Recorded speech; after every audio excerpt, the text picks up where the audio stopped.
እንከታተላለን በአላህ ፈቃድ قضيه الايمان ኢማን የሚባለው ነገር ተራ ጉዳይ አይደለም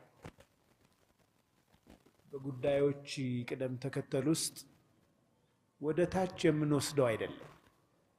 ሃሚሽ አይደለም የጫፍ ጉዳይ አይደለም እጅግ መሰረታዊና የህልውና የመጨረሻ እጣ ፋንታ ጉዳይ ኢማን ማለት ኢማን ዱንያችንን ብቻ ሳይሆን ዋናውን አኺራችንን የሚመለከት ስለሆነ ምንድነው قضيه مصيريه የእጣ ፋንታ ጉዳይ ነው የመጨረሻ ዴስቲኒያችን የመጨረሻ መዳረሻችን የሚወሰነው በኢማናችን الله سبحانه وتعالى فمن زحزح عن النار وأدخل الجنة فقد فاز كجهنم راسون ماراك چلو كجهنم يتراك أسو وأدخل الجنة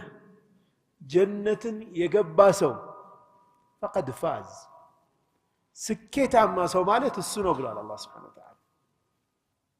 تلك سكيت لسولج كجهنم رقو